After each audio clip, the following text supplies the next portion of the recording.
Police arresting one person after 6 West Point cadets overdosed on fentanyl-laced cocaine during a spring break trip to Florida. 4 men went into cardiac arrest after taking the drug.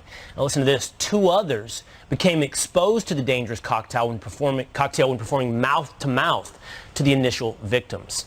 Our next guest warns this is part of a larger opioid crisis that shows no signs of stopping. Former DEA Special Agent Derek Maltz joins us now. Derek, I'd love to revise what I just said. Yes, perhaps part of a larger opioid crisis, but this, I don't know how we escape the fact that this is a poisoning of the American public. Fentanyl is a poisoning. I don't know what it's doing in cocaine, and that's not to excuse West Point students for taking cocaine, but what's going on with fentanyl in everything?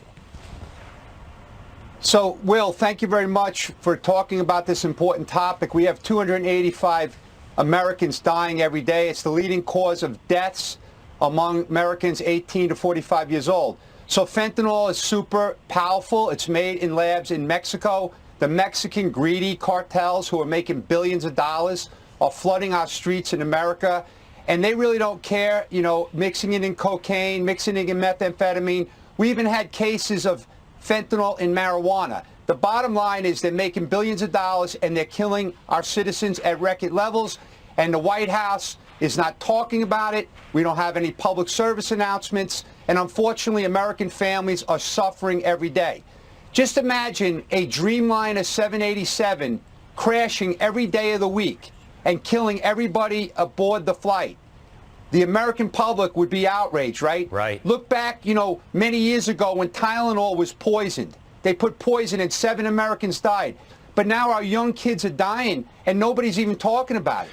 Kamala Harris is talking about the Ukrainian citizens. My heart goes out for those people. But what about Americans that are dying at the rate of 285 a day? Right. Derek, to your point, and by the way, it's coming from China. You point out the Mexican drug cartel's role. The fentanyl's being produced in China. But back to this motivation. So from my understanding, and correct me if I'm wrong, fentanyl is a cheap synthetic opioid replacement. So in other words, somebody attempting to do heroin might find out they're doing, or not know they're doing fentanyl because it's a cheaper way for the drug dealer to sell you the same high. What's it doing in marijuana, in cocaine, these other types of drugs? What's it doing in pills? I mean, I don't understand the, forgive me for this, but business decision of the drug cartel and putting fentanyl in all these other drugs. It seems like an intentional poisoning.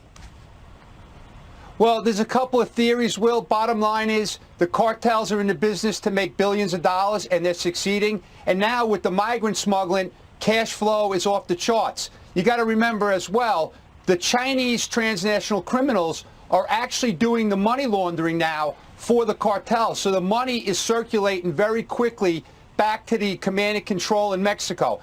The reality is that we have to go after those production labs in Mexico, and we have to shut down the chemical flow from China and shut down the money going back to the cartels. We have to step up the game. Right.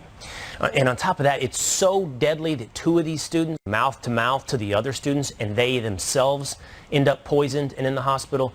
Stunning story. Derek Maltz, thanks for giving us some background and insight. Thank you.